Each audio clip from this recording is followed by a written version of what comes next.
All right, welcome everybody. Toby Milroy here again, Vice President for AMS. And once again, thank you so much for taking this time out of your busy schedule to invest in working on your business rather than just working in your business. And I know I say it every time we get together, but it is a critical skill that you've got to develop. We get so busy teaching our classes and we're so passionate about the style of our art and so passionate about what we do every day that sometimes we forget to take a step back and really take a deep breath and think about the strategy of building our business. And it's critical that you do that. So I appreciate you spending this time with us today. Today, our very special guest is Grandmaster Jessie Bowen. And Grandmaster Bowen has accomplished so much in his career in the martial arts that I thought he'd be a wonderful guest for us today to talk about sort of his personal path in the martial arts, but also as it relates specifically to promoting a martial arts school. Grandmaster Bowen has built a segment and built an approach to personal brand marketing that's really unique in our industry. And it's really something that, as we've been discussing over the last maybe 8 months or a year, the advent of social media and the proliferation of Facebook and Twitter and things like that and Instagram has given us now some platforms where we can actually build a real brand around ourselves and around our schools. And Grandmaster Bowen has some really unique approaches on that. So I think that'll be very interesting for our viewers today. So Grandmaster Bowen, thank you, sir, for taking the time and joining us today. Hello, sir. How are you doing? Wonderful. I think now all of our technical nightmares are over. I think we got everything figured out. So I think, Master Bowen, if you could, maybe the first place to start is let's start a little bit with your background and your martial arts lineage and things like that. You started, training in martial arts in 1975 and in North Carolina, and that was you've been in North Carolina for a fair amount of your martial arts career, and it sounds to me like from our discussions before that martial arts for you was more of a survival mechanism than it was maybe anything else. Can you maybe walk us through, sort of the beginning of your martial arts career and why you decided to train and what your, motives were at the time? Well, sure. Well, this is very important. I think as I look back now from where I am now and look back, this is the story. And this is the story in which everything else is built around. Now, I got involved in the martial arts because I grew up as an only child, and I was picked on. In my day, it was called being a coward. So if you couldn't defend yourself and you didn't fight back, you were the coward. And I went through elementary school, I went through the middle school, I went through high school, picked on, beat up. My senior year in high school, I had a gun pulled on me. I had to run for my life. And all of these things happen. And you say, well, was some of it your fault? I don't think so. But anyway, it wasn't that I couldn't fight back, but I never really, it was a courage. And as I now are approaching 21 and decided I need to be a man, there was a guy on my job, he studied something called Taekwondo. I had no idea what Taekwondo was. Karate was really new. And after I left the Eastern North Carolina, moved into the Raleigh area, I would drive by and see, a karate school every day. Never thought about it until the night this guy wanted to beat me up. And I remember I'd been to see Enter the Dragon when it first came out. And I knew what Bruce Lee did to all of these guys. He never lost a match. He's just throwing around a ton of guys. And I just envisioned, I think that might have been my first moment of visualization where I'm seeing this guy throwing me around, beating me up, and it looked so painful. The next morning, I just, started calling every karate school I could find in the telephone book, and there was only one school that answered the telephone, and that was Karate International Raleigh. Now, you have to realize this was, 45 or more years ago that this happened. And as a business owner, that really stuck in my mind the importance of answering the telephone. No matter who answered your telephone, I was willing to take their classes.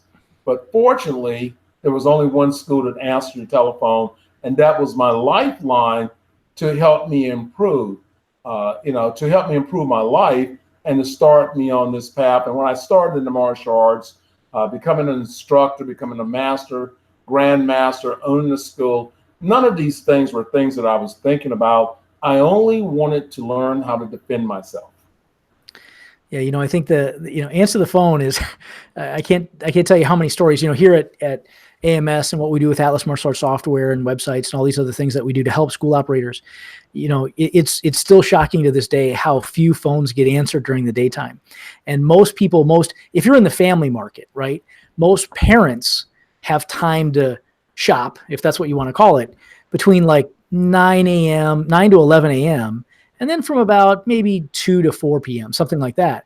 And it's almost impossible to catch martial arts school owners at their school during those hours. It's very tricky. So I think what was true in the 70s and early 80s might still unfortunately be true for our businesses today. It's a way of really thinking about that. And if you think about it from an owner perspective, as a business owner, then we have to go to that part. I didn't say anything about it, say martial artist, but as a business owner, what is the value of every time the telephone rings? Right. If you look at the value, and if your school is run on a value base, and then you have to realize that that's important. I had my truck wrapped, and so that became my big billboard. People be riding behind me and calling the school number, and I'm not at the school. I'm driving down the street, and they're having a conversation, and they say, "Well, I'm looking at your truck," and I'm going, "Where are you?" But that's really that is truly the lifeline to any martial arts school, is that ability to answer the telephone. Yeah, I mean it's and when you talk about the value of a student, I mean obviously I know you pretty well, but if someone don't anybody get it twisted. The value of a student, certainly there's a financial value to the school and what they can contribute in tuition and what they can contribute to the business of the school. But this is another human being. I mean, how many Grandmaster Jessie Bowens might be calling around their area right now, ready to start martial arts, looking for something like this? But if the guy next door, if you're not the guy who answers the phone and the next guy does, what does that do for that human being? So I mean, not just in financial terms, but God, in life terms, anyway, good. Well, let's keep moving then. So you decided to start martial arts mostly for self-protection, and we both have a Bruce Lee connection there, I think, by the way, which is somewhat interesting. And then you sort of started a bit of a competition career in your early training as well. Maybe walk us through that. Like what led you to competition, and how did that work? And you have you're well respected in the martial arts industry for your competition career in those years. What do you think the values of that were? Well, getting started, I never intended on entering a competition. I think I was a blue belt, and I'd taken some guys from my job to a testing, and we used to have tests and tournaments, and Karate International organization was a large and is a large organization. So we had inter-school tournaments of 5-6 schools coming together for testing, and taking some guys from my job because I wanted to prove to them that I was no longer a coward. And I felt if they went to this event with me and watched me with my pretty white uniform and my beautiful blue belt, that they would respect me and have confidence that I had confidence to defend myself now. And my instructor yelled across the floor, "Hey, Jesse, are you going to compete?"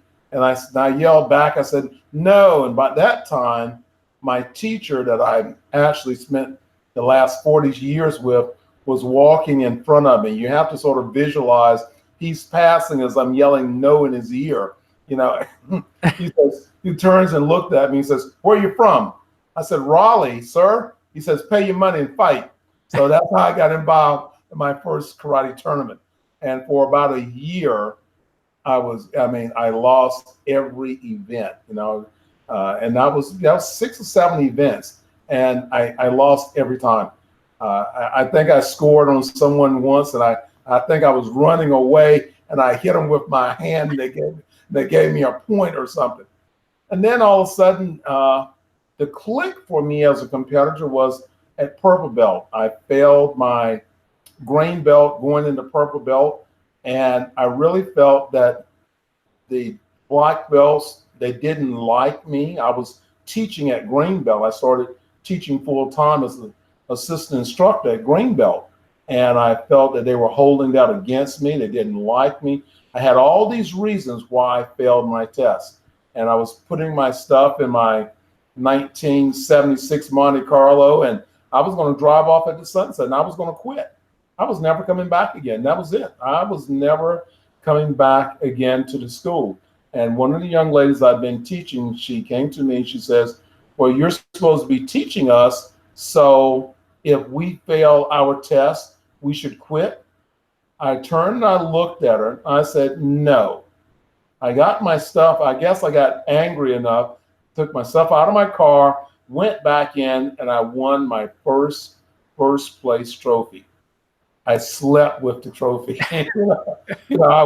I'd never won anything in my life. I was the kid that they wouldn't even let be the water boy, in school. No coordination, no focus. But something happened at that moment. That person that had the ability inside was released. I started training hard. I started studying. I used to video, but back in those days, we didn't have cameras. We had reels. Yeah. So, 8mm, yeah. Yeah. So I'd video myself at a tournament, come back and study it. I started reading. I started studying. And then it just started clicking. And I started, it started paying off. I began to study with Joe Louis in the martial arts. He would come to our school, and I would study with him when he was in town, learn from him, read everything I could possibly read. And it sort of happened. And all of a sudden, I couldn't lose. I did forms, I did weapons, I did fighting, I did breaking. So it wasn't one thing that I did everything. And all those things that sort of escalated up into, even to after I opened up my school, I became a tournament promoter. I've always been believing that sport karate is a very important tool in the martial arts. It's a tool for helping our students to be able to gauge themselves. Yeah, really interesting. That I think there are three things in there that I don't want to unpack, but I want to mention as we move forward. One is, I think, there are sets of habits that we build, earning our black belt, competing, whatever the case might be. But there are these sets of belief systems that we build and sets of habits that we develop. And one is, you said it, this idea of just studying. You study your craft, whatever it is that you want to be good at.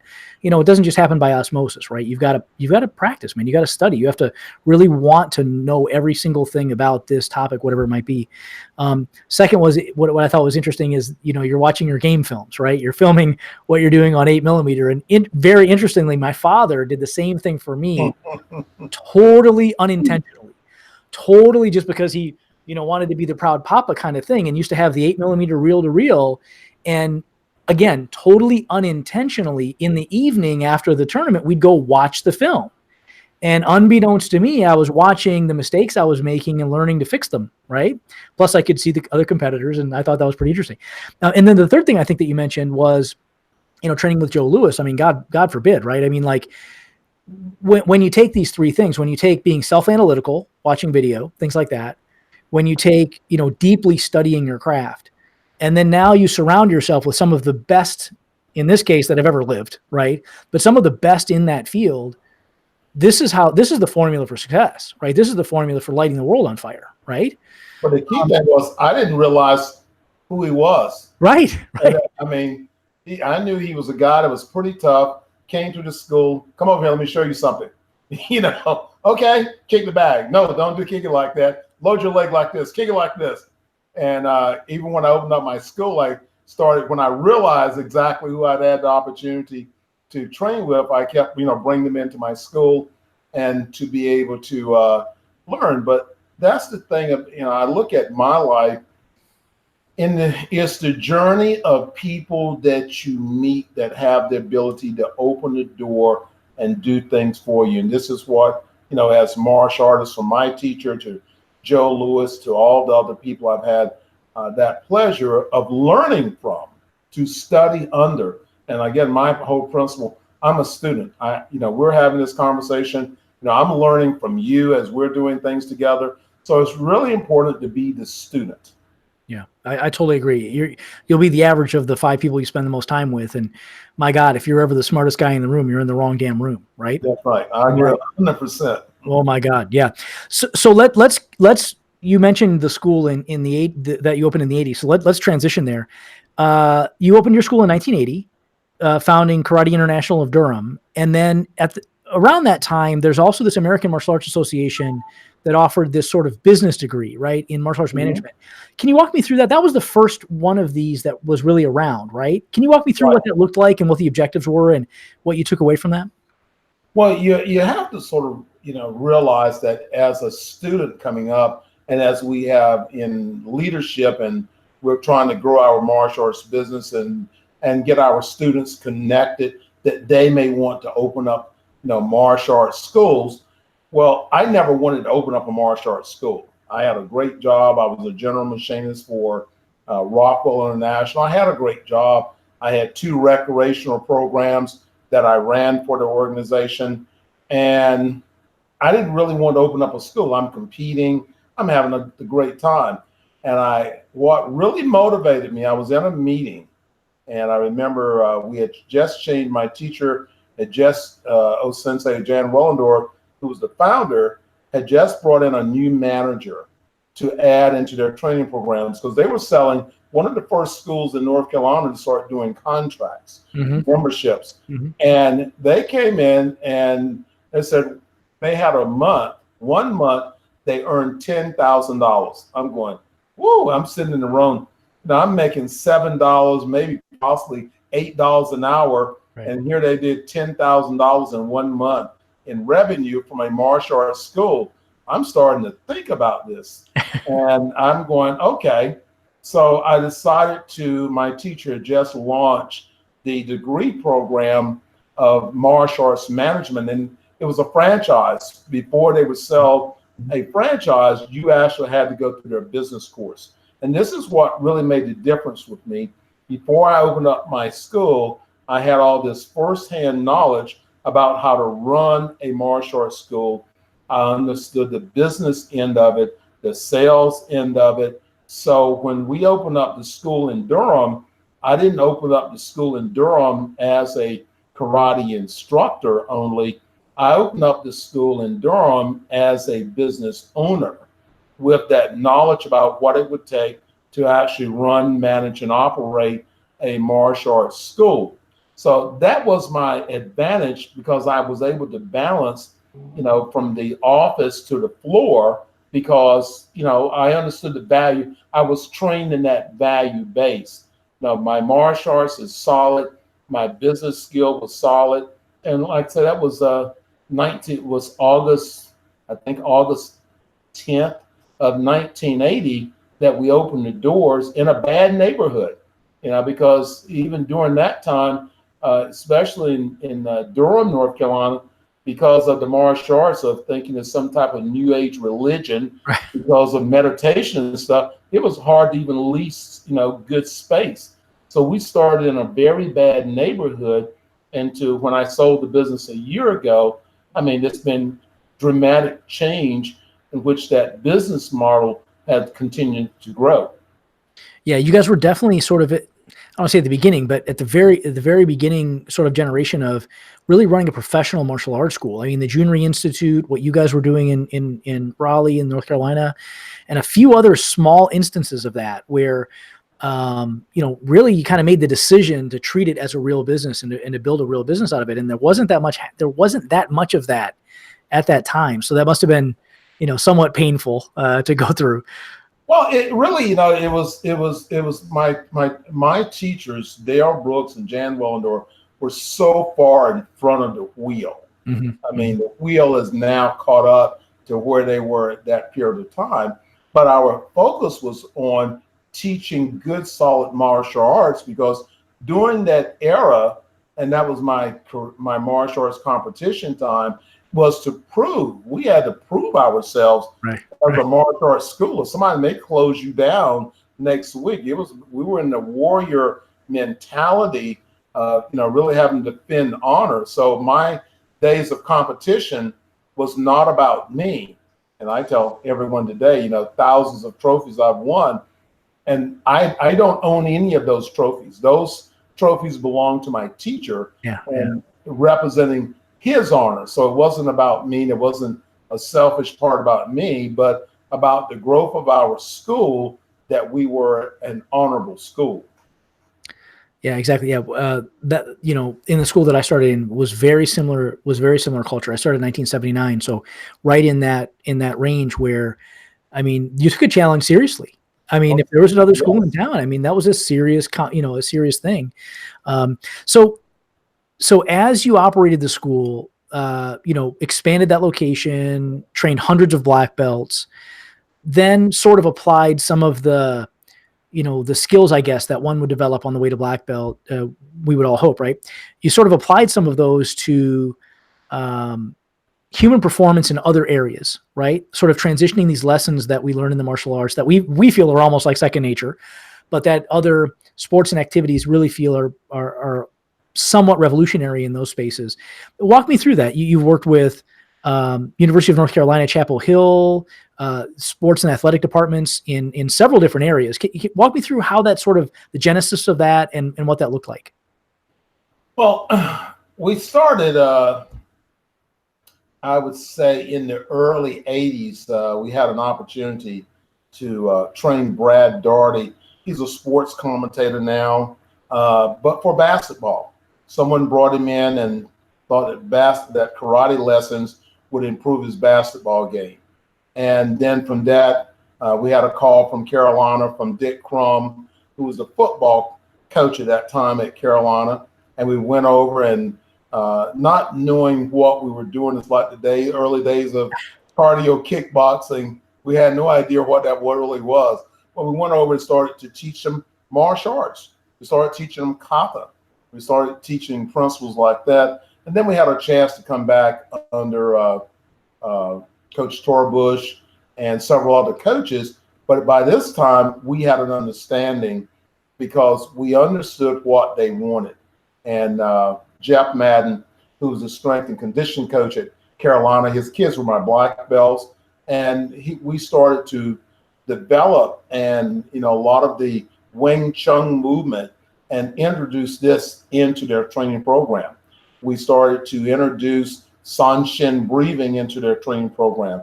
We started to introduce Aikido principles into their program, sticky hand technique.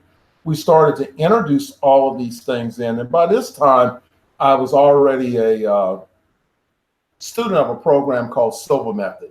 And the Silva Method is one of the earliest forms of mental visualization, personal development training. I was a student of this and then became an instructor for them on visualization and mental rehearsal. We started introducing this, and of course, during that era, Carolina was one of the top, football programs in the country. And just so happened, in 1987, I became the sports coordinator for the USOC, for the Olympic Committee, for the Olympic Festival. In 1984, we didn't have any Taekwondo schools in our area. I owned 3 martial arts schools, and so I was the big school in the area that asked me to start the state games competition, since I was already doing karate tournaments and stuff.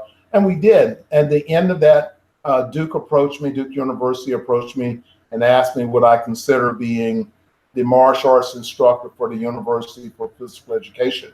And that really opened up a door, because when I did, they offered me more revenue than I had in 2 schools. So I closed 2 schools down, and really just focused on the university and running one really good martial arts school. And we started. So I was 27 years. I taught martial arts as a part of physical education, and we grew the program. We grew it from karate.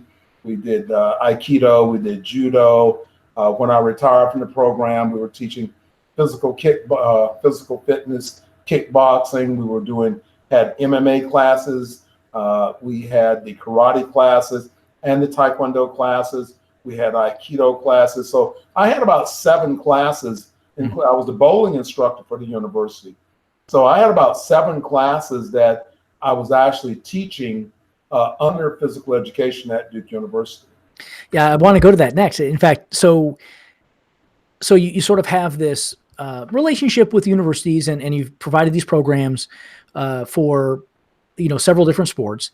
And along the way here, correct me, get into the detail if you would, but along the way, you've also become a sports hypnosis coach and an NLP coach. Mm-hmm. And to me, I'm hearing all of this mental edge stuff go through my mind, right? Like I can imagine how that must have kind of evolved at the time, but maybe walk me through that transition. How do you feel that the martial arts, the lessons and the values of martial arts translate into this human performance sort of tack that you took with the universities and coaching some of the highest level athletes in the country?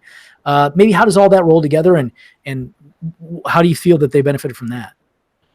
Well, you have to, as we stated before, my whole thing was about study. Now, what really triggered my performance in the martial arts was my teacher, Grandmaster Wellendorf, was a graduate of this program called Silver Method. Mm-hmm. So he started to, he saw me struggle in competition. So he started to teach me about visualization, meditation, and mental rehearsal.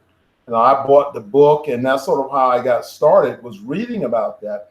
And the more I would read about it, and the more I would try to do it, then they came out with the cassettes. I ordered the cassette series, and then I finally had a chance to go and take the class, and I discovered so much about myself. Mm-hmm. If I could think it, I could achieve it.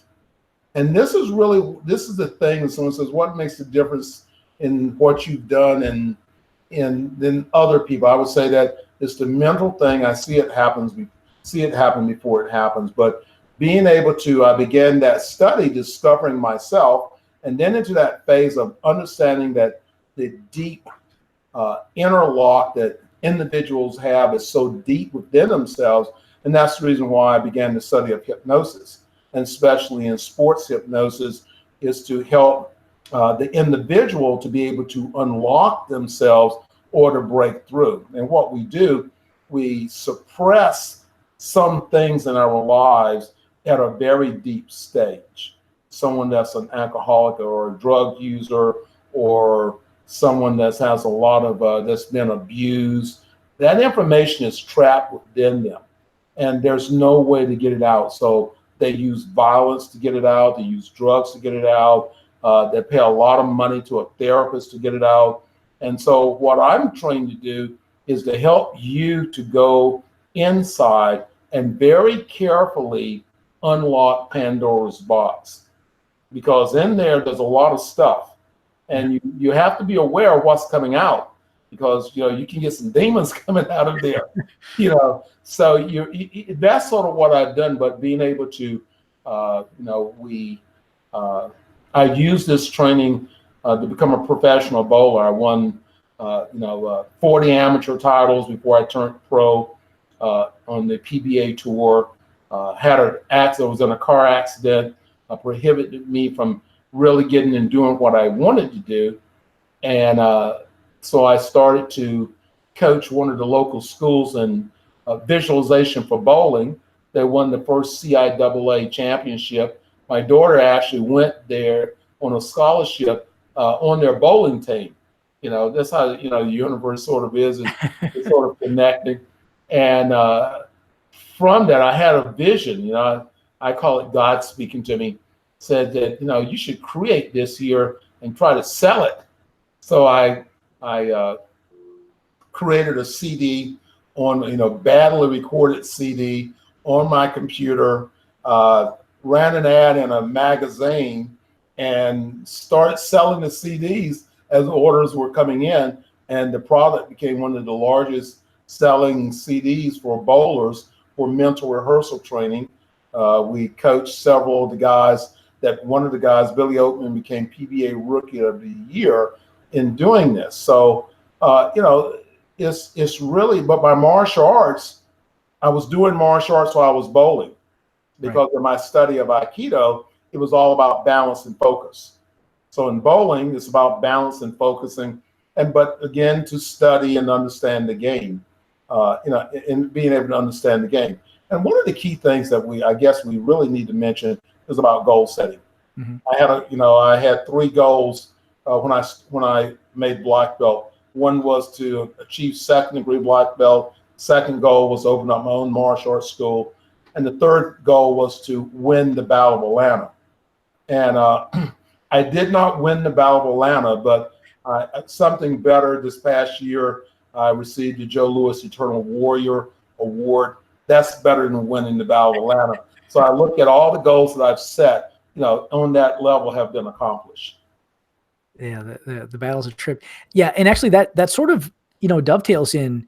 So you've written like 18 books on various topics, including some of this mental edge type training, visualization training, and I think before we perhaps move on, I think bowling is really an interesting case study. I think it's fascinating because it's like pool or darts or something like that, where there is certainly physical components. There's no question about it, but overwhelmingly is the difference between the real winners and the not real winners mental, right? Overwhelmingly. The best bowlers in the world aren't 20 times more physically fit than the worst, right? They're Right. maybe, but overwhelmingly mentally different. I think it's fascinating. So you've written over 18 books, mind, body, personal development, training, Zen bowling, the psychology of better bowling, the new you self-discovery system, Zen mind, body, mindfulness, meditation training, and many others. And this sort of led you into this publishing realm, right? Into this realm of taking concepts and training and putting it in print or on CDs, as you described, and perhaps creating a product out of it, creating a product so that other people could acquire these skills without having to perhaps go through all the pain and suffering that it takes us to do it directly, right? So that led you into the publishing realm. Maybe describe that to me. How did you find that transition, and what were your goals in publishing these types of books? Well, it all started with the blog radio. So I started blog radio in, I think, 1989 or someplace along there, the early part of the 90s. And I was enjoying that so much that the next thing I started doing writing, putting some things together for another organization, and just sort of, sitting down and just beginning to write and be able to use, the computers right there, technology is right there. Just started doing some things, and just started reading and studying and putting some things together. So it just started from that. The Who's Who book was not designed to be what it is. It was not designed to be the blessing in which it is. I wrote that book in 2015 only to have gratitude, to show my teacher gratitude. His partner passed away. They actually wrote one of the first Who's Who books in the early 80s. It was called Who's Who in American Karate. And they published that for about 4 or 5 years. So I was just doing that to sort of say, thank you. And then I got with several other people, and they thought it was a great idea. They said, well, why don't we try this in 2016? And again, that was Grandmaster Joe Corley and Grandmaster Jeff Smith. I said, okay, let's try it. Because at their black belt testing, we had black belts from all over the country who had not seen each other in 15, 20 years. Bringing that much positive energy into the room, it was incredible. Everyone greeting each other. So we decided to do the book in 2016 and bring all these people together in Charlotte at the AMAA Nationals and the AMA Hall of Fame. So I started doing the Hall of Fames and that was 2004 was the first Hall of Fame event that I actually did. And so it turned out to be great. And then we decided in 17 to do it. Of course, we honored Grandmaster Joan Reed. Last year we did it. We honored Grandmaster Pat Johnson. And this year we're in Vegas and we're honoring Grandmaster Stephen Hayes. But you notice what I'm saying is that we're honoring these people and they deserve to be honored. And we have so many unsung heroes in the martial arts that we really don't know, that we don't know of. So that was sort of the spinoff of the books to where we are now. Yeah, that's next. I want to make sure we drilled into that. Let's talk a little bit about this whole concept, this concept of sort of personal brand marketing, but let's sort of couch it in what's going on with the book. So what you're describing is this who's who in the martial arts book as sort of a concept, right? Right. And so one of the things that, and by the way, Stephen Hayes is one of my favorite humans on the planet. I'm so excited that you guys are honoring him this year. So you sort of wrote into publishing your own, let's call it self-help. It's probably an overgeneralization and not a great moniker, I don't think. But let's say if you were going to put it in a category in the bookstore, that's probably where it would live. That's what we wanted. You know, I really believe this is the place that it needs to be. And this is the reason why we're really working hard, that it's about a story. It's not about the martial arts champion. We were writing about the martial arts champions, which for 3 years of giving great honor, and we still do. But the direction of the book, for it to have value, is for it to be able to solve problems. So if the book can now solve a problem, it can now have value. So that's why we began to focus on that as a story. The book tells a story about individuals that got involved in the martial arts because they wanted the martial arts to solve a problem. And whether for me it was about self-defense and confidence. For someone else, it could be that our family was involved and that I got involved in, but to solve their problem was to make sure that you were protected or something. You know, everyone has a reason and they grow their experience from that reason. Right, exactly. And you know, you mentioned something a moment ago too about, you know, getting all these folks in a room and the camaraderie and the relationships that they've built over the years, you know, competing with each other in martial arts or seeing each other at martial arts events or whatever the case might be.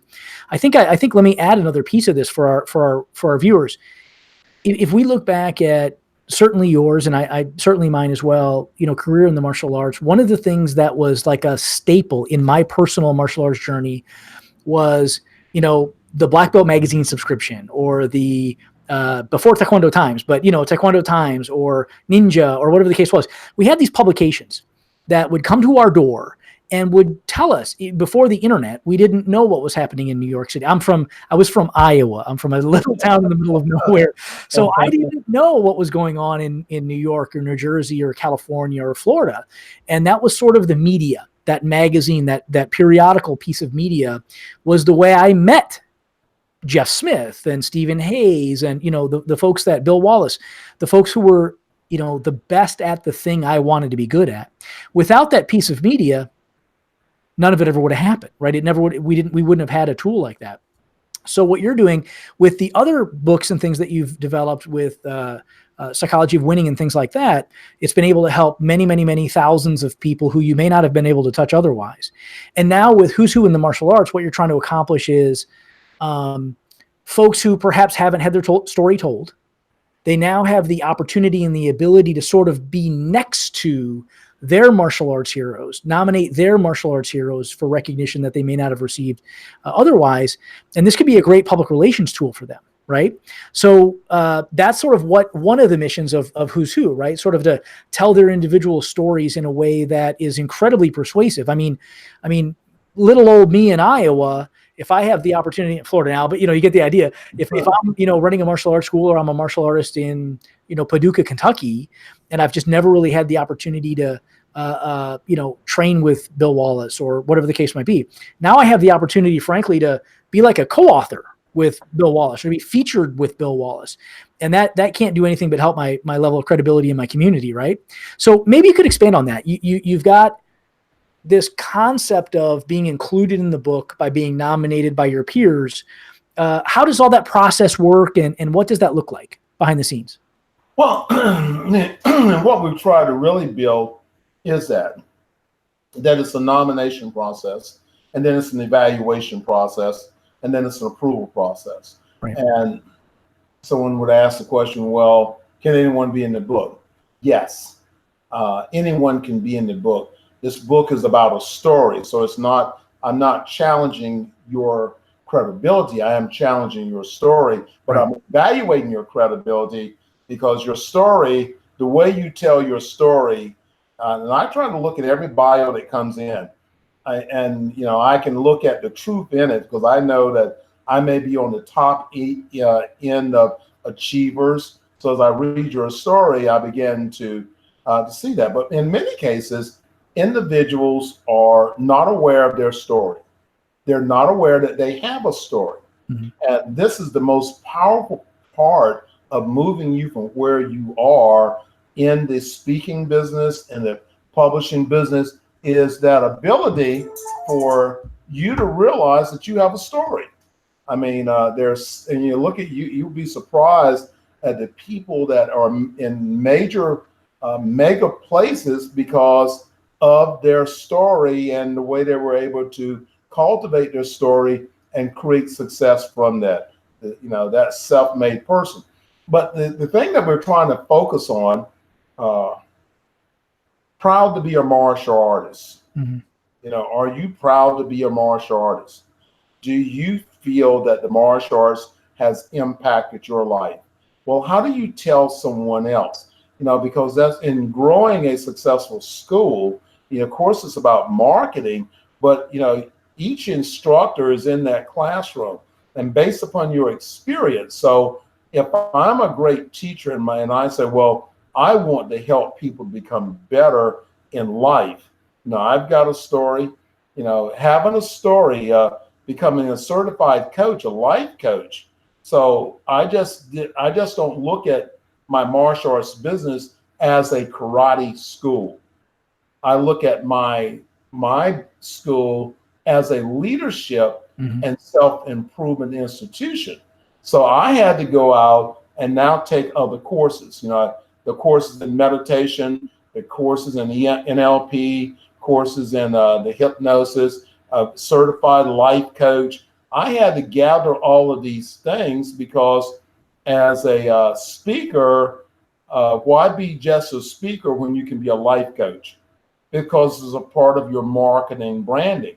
That's the same thing with the book. Is if you truly feel that your purpose as a martial artist is to help individuals, then the question is, how do I get them to know about me, Right. that I'm here available to help them? How do I let the parent know that as a martial artist, I have experienced what your son or daughter has experienced, and if you come and train in my martial arts school, I can help them, support them to become stronger. So, but how are they going to know that? They're going to pick up the Right. telephone. They're not going to the yellow pages. Right. If you say, well, I'm not a real big technology person. I don't have my Facebook page up to date. I don't understand the marketing.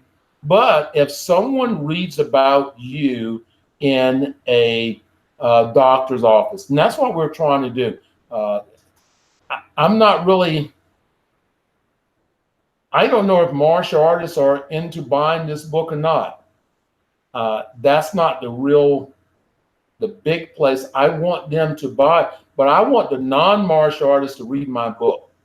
I want them to read the stories because that's going to cause them to look at martial arts schools and the individuals. If I have someone, let's say in Raleigh, North Carolina, that's featured in that book, and this book is now available in the library, it's in a dental office, in a doctor's office, it's in a car dealership, all these a pizza parlor, these books, and people pick them up and they begin to read it.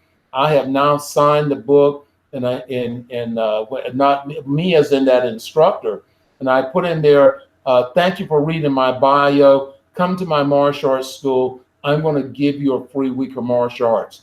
In many cases, that may be the trigger to get that person to now seriously look at martial arts. You have now become pre-qualified in that, because the average person that considers martial arts schools, they call 3 to 4 schools before they actually make a decision on going to that school. They also read the reviews on that martial arts school. So we have a lot of smart people that are making, good decisions on where they're going to take their students. And the book is one of those tools in order to help the martial artists to tell their stories, show their capabilities, show their qualifications, why someone should bring their child, or why should you go and take their martial arts program. Yeah, and being able to be positioned next to some of the people that folks might recognize from movies and from television and things like that is a huge deal. It reminds me of I had the honor and opportunity to interview Chuck Norris a decade ago or so, and he told this story. I thought that was pretty interesting. That sounds exactly like we're describing. He told this story about when he was running his school, and that he was competing in all these tournaments, because every time he would go compete in a tournament and win, he'd have a lot more students, right? A lot of people would, like come seek him out because they saw him, win this tournament, and they wanted to learn from the best. And one of the things that he said that I thought was very insightful, especially for that era, right? Again, this is sort of a little bit pre-thinking about business, but he was. It was that he identified that it really wasn't that he was winning the tournament that really made the big difference. It was that he was building a brand. He was building this culture of excellence around him and his school, and he was just getting exposure. He was getting people's eyeballs on what he does, and I thought that was pretty insightful at the time. It didn't really have much to do with the event itself. It was the media exposure, and he was building that personal brand, and you're talking about that quite a bit. How would you kind of did define it a little bit already about the story, but how would you define your personal brand, and how would a school owner best benefit from executing that? Well, you have to look at your personal brand you have to take, what is it that you have of value? You have to look at value and how to build that. If you're going to have someone to come in and market you, you have to look at what is it that you have about you that is marketable in doing that. And that's a very difficult job, because we have been taught that humility is something that we should not even talk about ourselves. Right.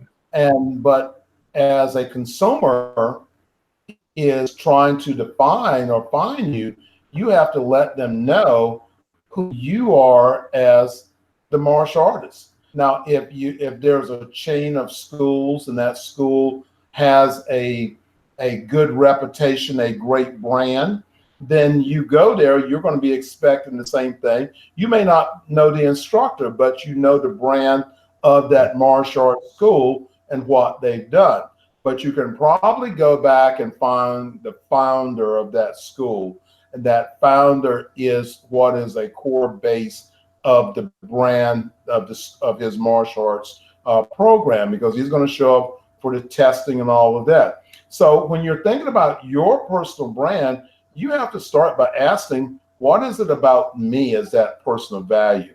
I do corporate coaching, and it all stemmed from my martial arts. In the corporate coachings, I'd been doing coaching for a long time, and I was asked by, I coach for Duke Corporate Education, which is rated as the #1 custom corporate training program in the world. So I get shipped all over the place. But my brand is that I'm a 10th degree black belt, world karate champion. And so when I'm presented, my presentations are always in my karate uniform. I'm standing from a blackboard talking to everyone, and then what they're seeing is Jessie Bowen, the Grandmaster. So we better sit still and be quiet, But I created my brand as I am the Grandmaster, but I teach them. But I'm also a life coach, and that's what got me the job, was that I wasn't just a karate guy, but I've also written books, and my books are my big business cards that open the door. So all of that began to brand me as a smart martial artist that they could bring in. I could have a conversation. I was a motivator. I had that ability to be able to motivate. If you're going to be involved in the martial arts business, one of the attributes of that leadership is that you have to become a good motivator. And if you're not a good motivator, then your students are not going to stay with you anyway. So I took a whole lot of years to be able to build a positive side of what I could offer through the radio and everything else. So building your personal brand is about your achievements and the things that you do. It's about the knowledge that you have. So there's a lot of things that really will go into you. The book is to help you to sit down and think about it. You'll be surprised the number of martial artists that thank me for being in the book, that they had never had that opportunity to sit down and to think about whether or not what they had to offer. They had not thought about their martial arts life, had not thought about their martial arts career.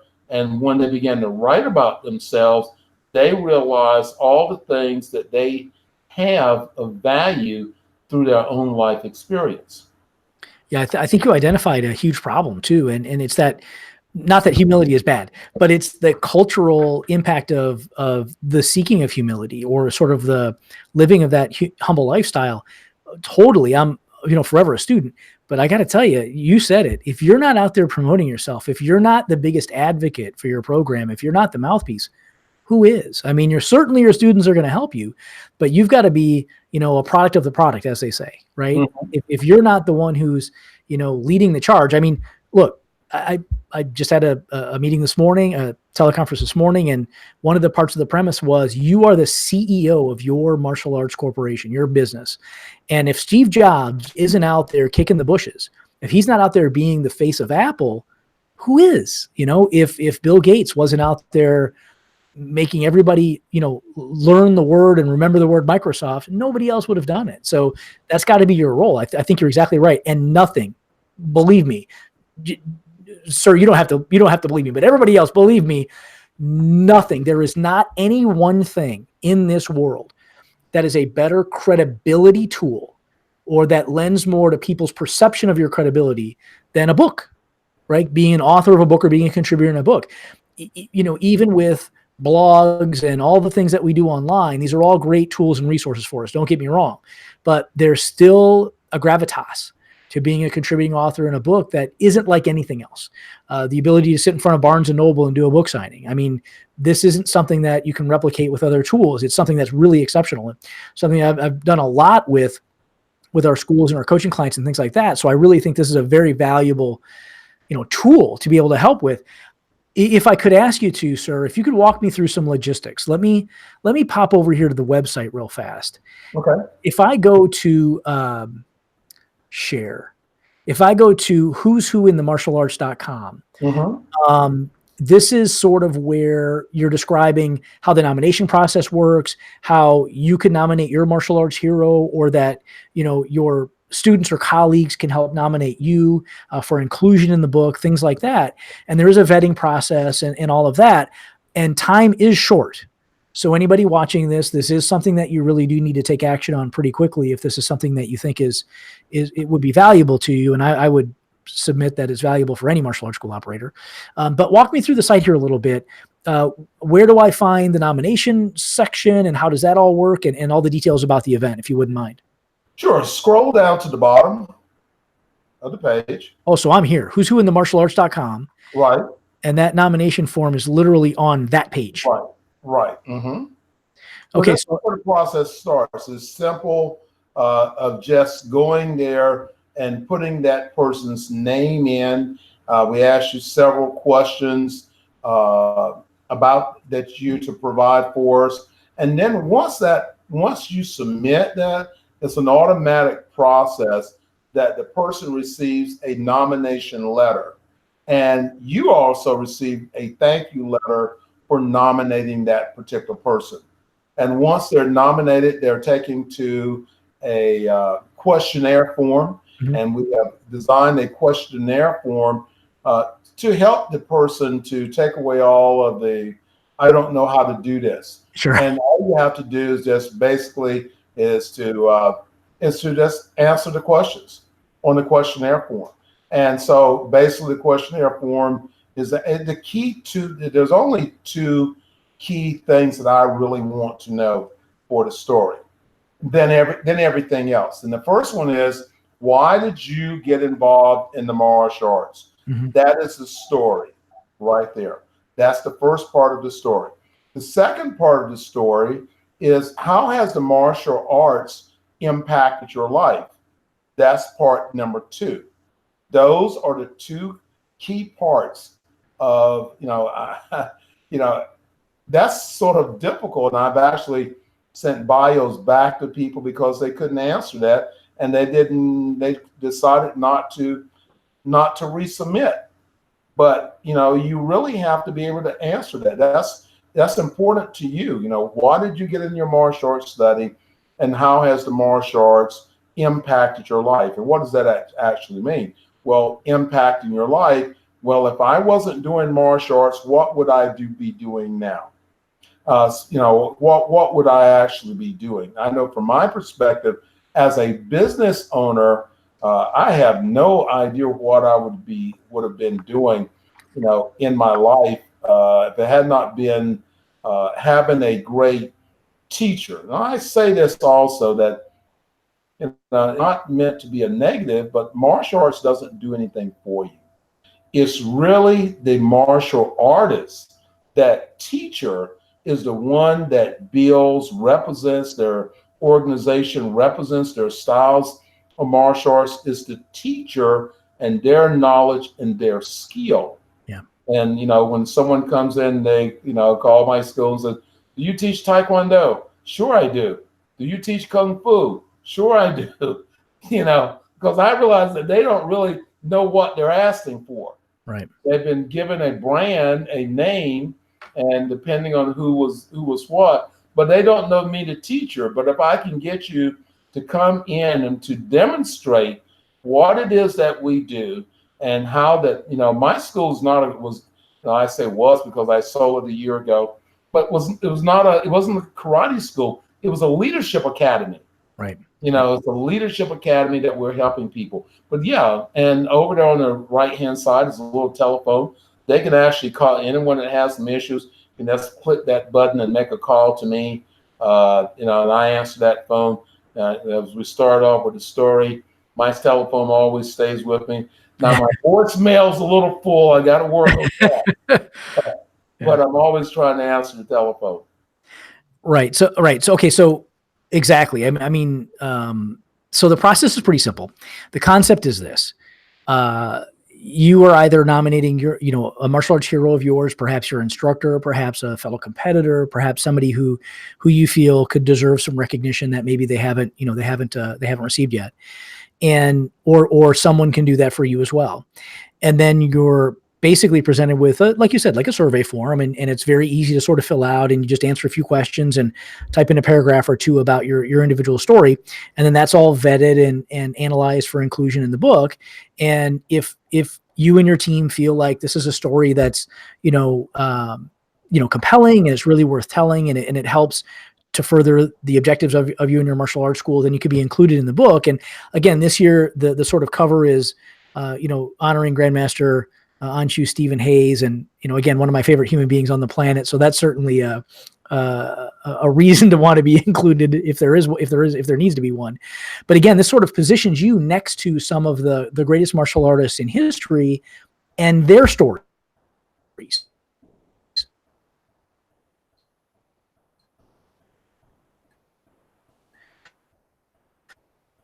So imagine the power of that type of a promotional tool of, again, some of the greatest martial artists that we've ever seen, story about how it impacted their life. And now this is a tool that you can now use to promote your school, right? Does that sound right, Grandmaster Bowen? Is there anything I'm missing there, or anything that you'd add to that? That's exactly, what it's about. We, proud to be a martial artist. Next month, which is going to be June, we're going to be that's going to be Proud to be a Martial Artist Month. And we're going to be doing a lot of promotions to, getting people trying to connect with that. What does that actually mean? Proud to be a martial artist. I think this is a key point of being able to get that information out. That's the information about the event. The banquet this year is going to be at the Orleans, and this is the AMAA Legends Awards Banquet. This year, we're going to be honoring our first year of people coming into the book, but we're also going to be honoring past inductees who have continued to grow and thrive in the martial arts. These are our martial arts ambassadors. We have an honor roll section in the book. We also are going to be honoring our 50-year achievers, those martial artists that have, that's like half a century. That 50-year achiever will be featured in the book, so knowing who they are. And again, we for our inductees is really, we don't want them to pay to come to the event.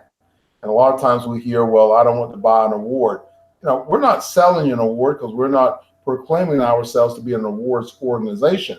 We are, with the book is our marketing tool to help people grow their schools. In fact, when people sign up, we give you books for your students to purchase to sponsor you to come to the banquet. Right. So, we're not asking you, well, let me go in your pocket and pay money. No, we're asking you now to think about this for a second. Let's say, for an example, you are an inductee, and we've given you now 6 to 20 books as being a part of the program. You've got 6 books, and you walked in front of your classroom and you said to your students, well, guys, I'm going to be featured in the Who's Who Martial Arts Masters and Pioneers book. They have actually given me 6 books for my book signing, and the books are $49.95. I only have 6 books. Who would like to have a copy? You would probably have, because they want to get a copy of the book that their teacher is focused in, is featured in. And one of the key things we talk about in humility, if you do not want to talk about yourself, then do a better job to get your students and parents to talk about you. If you want to talk about yourself, because you're really talking about yourself, but if your parents are in the neighborhood telling every parent in the carpool that, my son goes over to Mr. Johnson's school, the greatest school in the world, then that's what you want to do. So when your students now can tell their friends that you are featured in the book, my teacher is featured in the book, and I want to invite you to come in and try our introductory program. And if you join our school, my teacher is going to give you a free uniform. And plus, when he does his book signing, we both can go and now to the pizza party. You host your own book signing. So we have created the narrative that this book is not about me. This book is not about me. In no form of fashion. It's about every person that's in the book.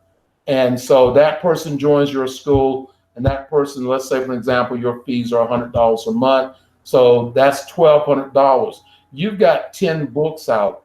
Do the math, and you have 10 people to come in because they read your bio in the book. That's $12,000 worth of revenue came into your school through this marketing tool because you published your bio in the book. They had a chance to get a firsthand knowledge of you as they read about your story.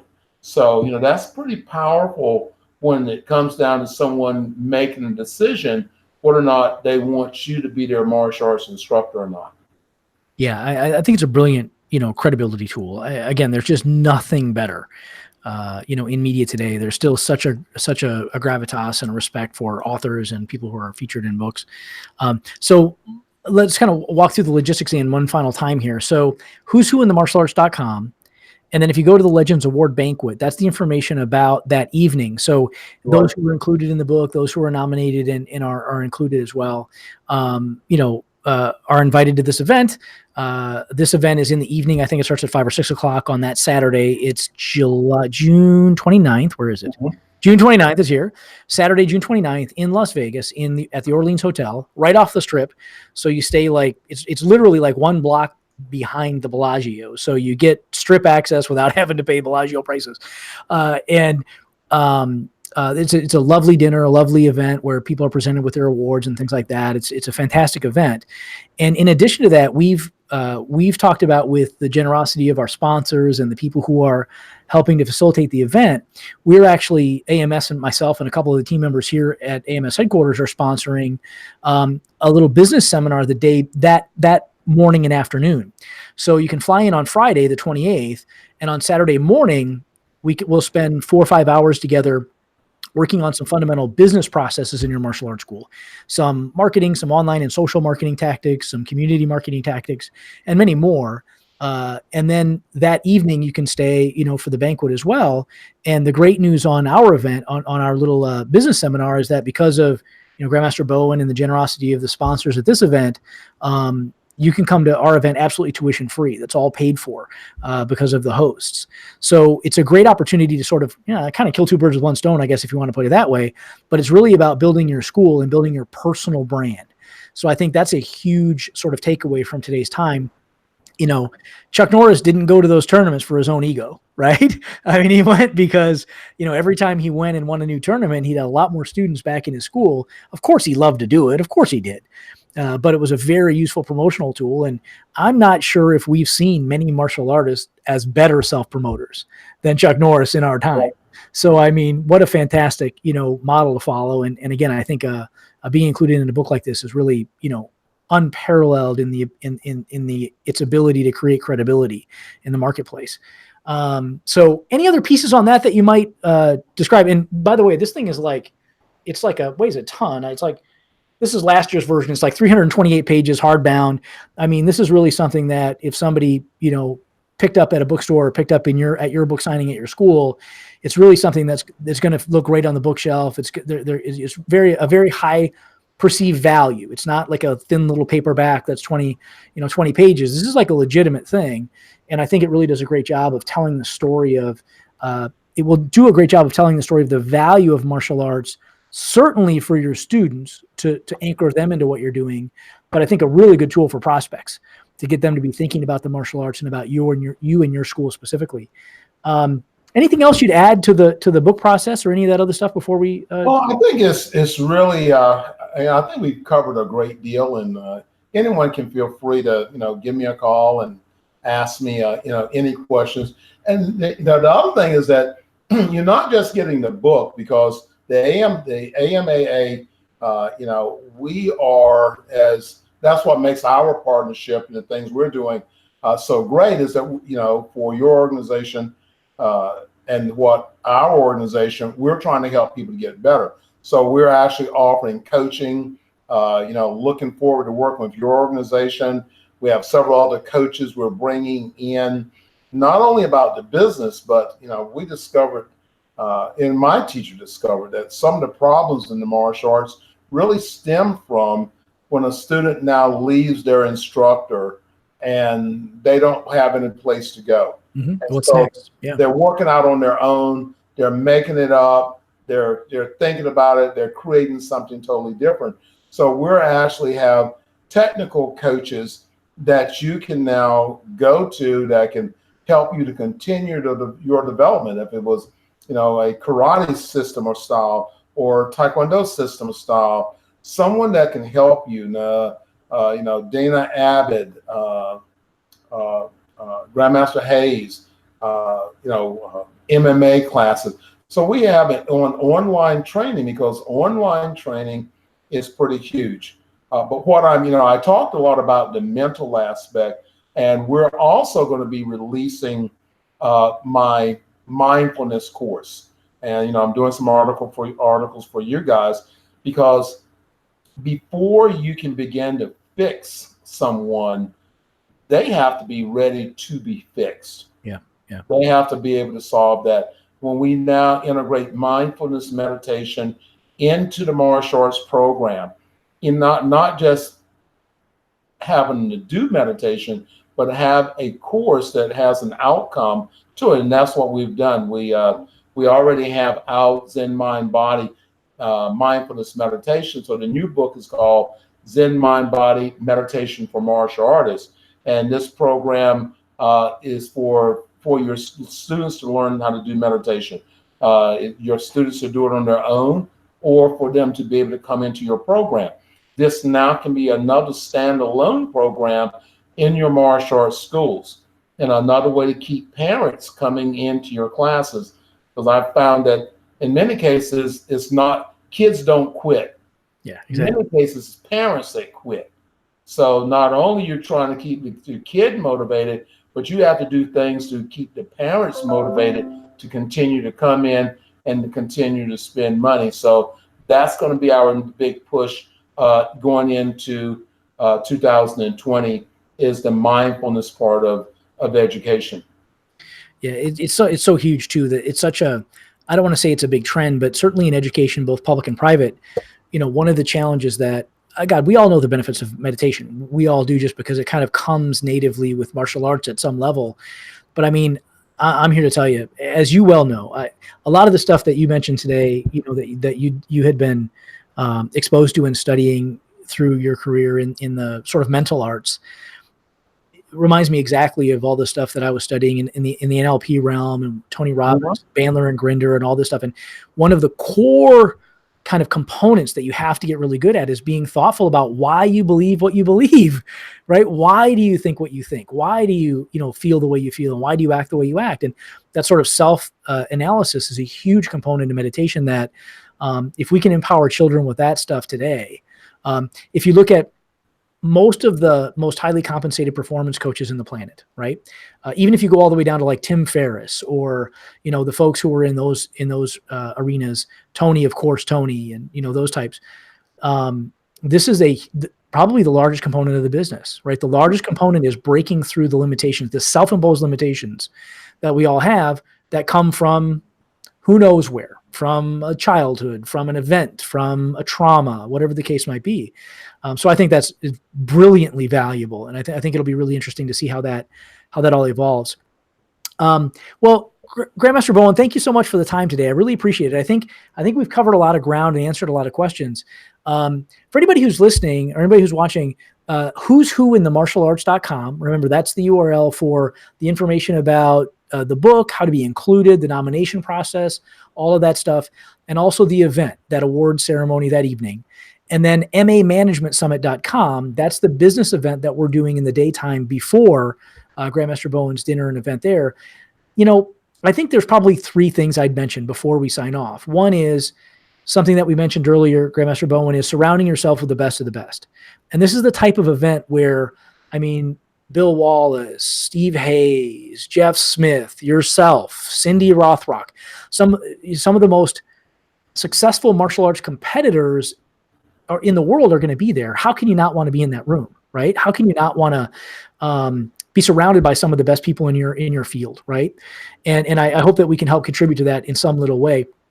The second piece, I think, would be, there is no greater credibility tool that we can use in anything that we do than what looks like a glowing testimonial in a book, right? What looks like our story told in glowing terms that can help persuade somebody to want to do business with us, not because we have such a good sales pitch, but because our story is so compelling, right? The things that, the students that I enrolled in my martial arts schools, 100% of the time enrolled because of the story that I told them, because of where I started. I grew up broke, as broke as you can get, right? Maybe not as broke as you can get, but I know what government cheese is, right? Oh, really? I do too. Oh, yeah. Imagine my mother was, imagine single mother, 1973, Jimmy Carter stagflation, no education, nothing, right? So it was literally like rough, So but what martial arts did for me is the reason 100% of the students enrolled in my school. And so the ability to tell your story with this kind of a tool, and to be surrounded by the best in your field, I'm not sure if there's any way to replicate that. That's an amazing thing to do. So check out who's who in the martialarts.com, nominate your hero, or find someone to nominate you, and then get your bio submitted so that Grandmaster Bowen and his team can sort of look through that, vet it, and make sure that it's the quality that they require for that tome. So, sir, again, I appreciate your time. Thank you so much. And thank you. For everybody else, I look forward to speaking to everyone soon. Thanks again. Be safe. Be safe.